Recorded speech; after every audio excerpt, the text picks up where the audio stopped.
Hello everyone, welcome to সঙ্গী সাথী পাঠশালা। আজকে আমরা DElEd part 1 session 2025-27 Bengali CPS 1 language 1 আলোচনা করব। এখানে আমরা থার্ড চ্যাপ্টার শুরু করেছিলাম, ইতিমধ্যে আমরা 2 নম্বর চ্যাপ্টারটা কমপ্লিট করেছি। তো থার্ড চ্যাপ্টারে আজকে আমাদের 3 নম্বর পর্ব।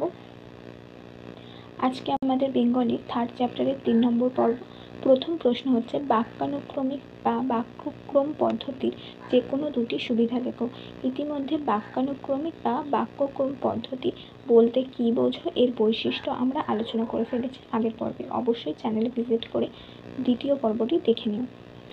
বাক্যানুক্রমিক বা বাক্যক্রম পদ্ধতির সুবিধা হলো কীভাবে বাক্য তৈরি হয় তা শিক্ষার্থীরা বুঝতে পারবে। 2, অর্থযুক্ত বাক্য ও অর্থহীন বাক্যর মধ্যে পার্থক্য বুঝতে পারবে।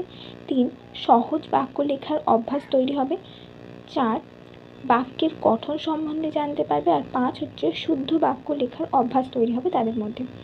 নেক্সট প্রশ্ন হচ্ছে, বাক্যানুক্রমিক বা বাক্যক্রম পদ্ধতির দুটি অসুবিধা। অসুবিধাগুলি হলো, 1, কোনো ছাত্র কী বাক্য লিখলো তা একজন শিক্ষকের পক্ষে সবসময় পরীক্ষা করে বা ধরে ধরে দেখা কঠিন। 2, সবাই যে সহজ বাক্য গঠন করতে পারবে এমন সব ক্ষেত্রে হয় না।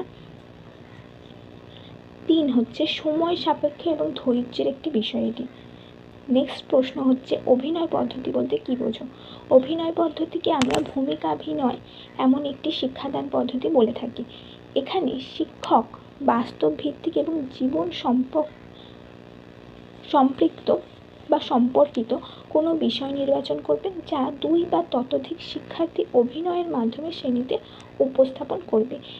এই পদ্ধতিতে কোনো বিষয় বাস্তবতার নিরিখে আয়ত্ত করার ক্ষেত্রে খুবই উপযোগী। আমরা যখন কোনো অভিনয় করি তখন আমরা সেই বিষয়টির প্রতি নিজেদের সম্পূর্ণটুকু ঢেলে দেওয়ার চেষ্টা করি, যাতে আমরা ভালোভাবে সেই জিনিসটাকে করতে পারি। সেই সাথে আমরা যখন কোনো টিভিতে কোনো সিরিয়াল বা সিনেমা দেখি, দেখবে যে সেই সিনেমা বা সিরিয়ালে যে সংলাপটি বলছে, যারা অভিনয় করছে তাদের কিন্তু সংলাপগুলি মনে থাকে। সেই সাথে যারা সেটিকে দেখছে চোখের সামনে, তাদেরও কিন্তু সেই সংলাপ, প্রত্যেকের অভিনয়, প্রত্যেকের নাম, কে কী রোল প্লে করছে সেগুলো কিন্তু তাদের মনে থাকে। যখন আমরা দেখি সে কথাগুলো আমাদের মনে থাকে। সেই জন্যে ভূমিকা অভিনয় বা অভিনয় পদ্ধতি খুবই গুরুত্বপূর্ণ একটি শিক্ষাদান পদ্ধতি।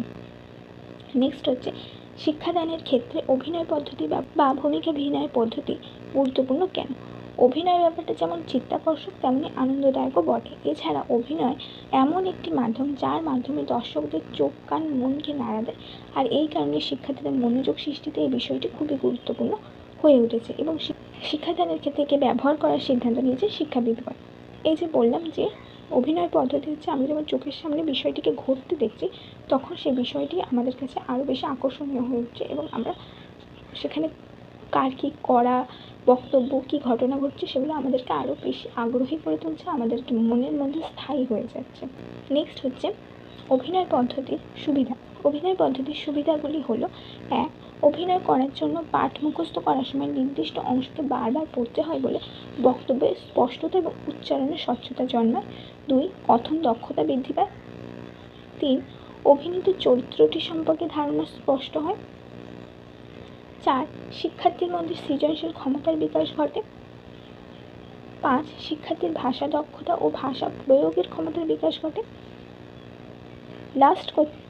লাস্ট পয়েন্ট, শিক্ষার্থীর কল্পনা শক্তি, নৈতিক মানবিক গুণাবলী সহ পাঠ্যক্রমিক কার্যাবলীতে অংশগ্রহণ করার উৎসাহ বৃদ্ধি পায়।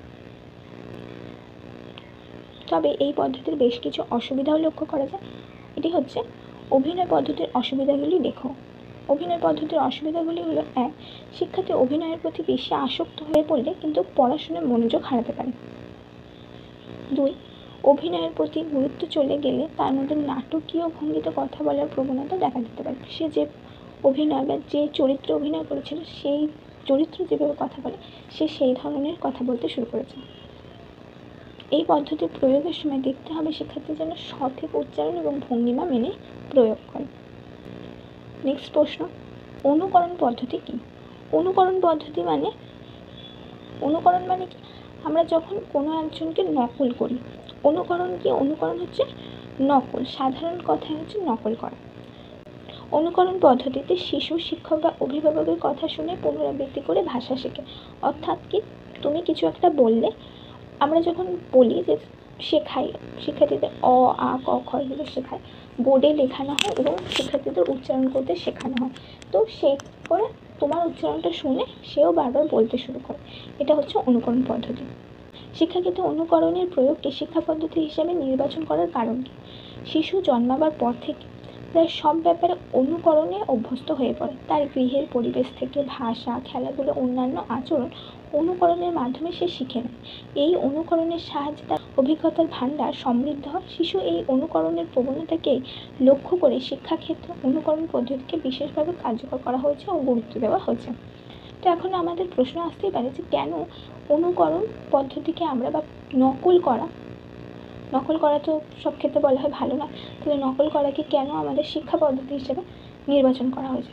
যে একটা ছোট শিশু যখন জন্মায় তখন সে কিছুই জানে না, কিন্তু বাড়ির মধ্যে সবাইকে দেখতে দেখতে সে সব কিছু ধীরে ধীরে শিখে যায়।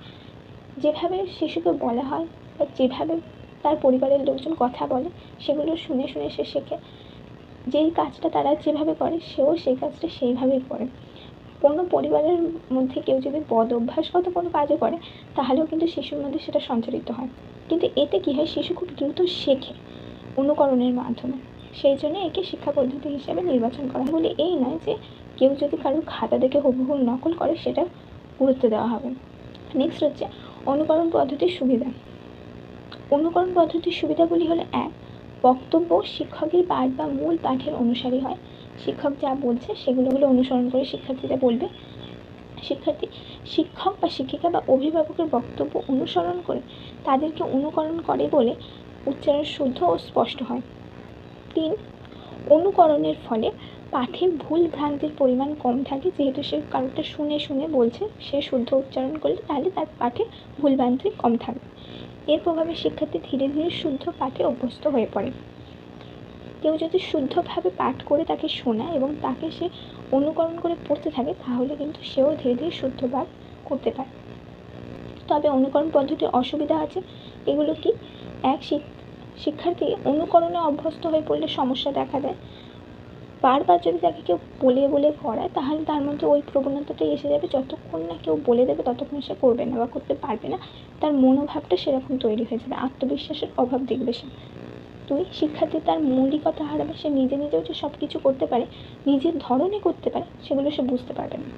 শিক্ষার্থীর মধ্যে আত্মবিশ্বাস, আত্মসক্রিয়তার অভাব দেখা যাবে। এই যে তার নিজের যে ক্ষমতা রয়েছে যে আমি পারি এই কাজটা, অন্য কেউ ছাড়াও, অন্য কেউ আমাকে বলে না দিলেও আমি এই কাজটা করতে পারি, সেই জিনিসটা তার মধ্যে হয়তো গড়ে উঠবে না। পরিবারের মধ্যে আঞ্চলিক ভাষার ব্যবহার থাকলে শিক্ষার্থী তাতে অভ্যস্ত হয়ে পড়বে। হ্যাঁ, পরিবারে কোনো লোক যদি আঞ্চলিক ভাষায় কথা বলছে এবং শিক্ষার্থী সেটা শুনছে তাহলে তার মধ্যে সেই জিনিস প্রবাহিত হবে।